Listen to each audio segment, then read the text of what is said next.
One of the largest sources of accidents and injury to workers in nutrition services comes from one of the smallest pieces of equipment, knives. These injuries are preventable and don't make pretty pictures. Ooh, that's awful. Oh my goodness. Oh. Did you see this one? Injuries can range from surface cuts to deep lacerations of the hands or fingers that can involve nerve or tendon damage and even amputations. Oh my! Did you see this? Oh my. What are the top knife safety practices? I know the right tool for the job. To be safe with a knife, follow a few basic rules. Concentrate on what you're doing when using a knife. Keep your eyes on your work at all times and don't engage in conversation. Never be in a hurry. Always use sharp knives. Dull blades cause more accidents because they are harder to work with and have to be forced through foods with more pressure. Big thing is to pay attention when you're chopping so you don't cut your fingers off. And always use the correct size of the knife for your task. Making sure you're using the right knife for the job that you're doing, that the knife is the right size, it's not too large for the items that you're cutting. I know, cut-resistant gloves. Always use cut-resistant gloves.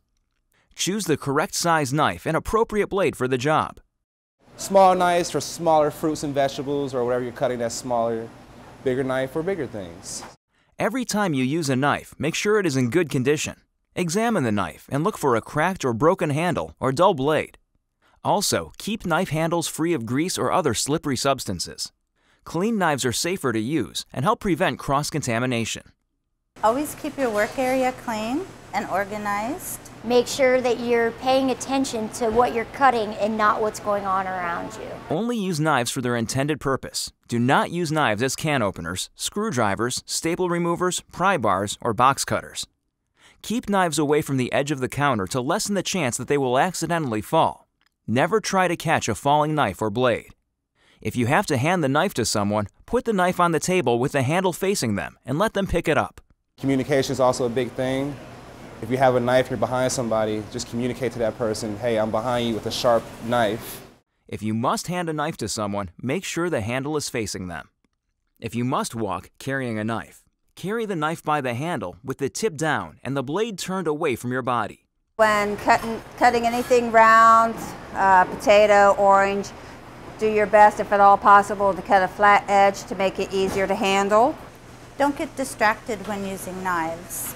Always use the claw hand so that when you are chopping, it will hit your finger, the knife will hit your fingers instead of the blade cutting the fingertips off. And make sure you have a mat under your cutting board so your cutting board doesn't slide on you. Do not hold food in your hand. Use your free hand to firmly hold the food item against the cutting board, making sure your fingers are out of the way in case a slip occurs. Sharp knives, if you're cutting like a tomato or something like that, you want a sharp knife so you don't want a dull knife. If you're chopping like this, you're more likely to cut yourself. You just want a nice slice, thin cut. For knife safety, never put knives in the water. And remember, no shortcuts. Cuts, get it? Keep the point of the knife on the cutting board while you chop.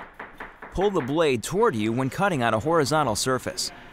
Make sure the path is clear by keeping the non-cutting hand out of the path of the cut.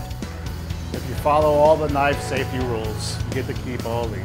Oh, I know. The best thing about knife safety is you get to go home with all of your fingers. Best thing about knife safety is I get to keep these. And the best thing about knife safety is you can keep all your fingers.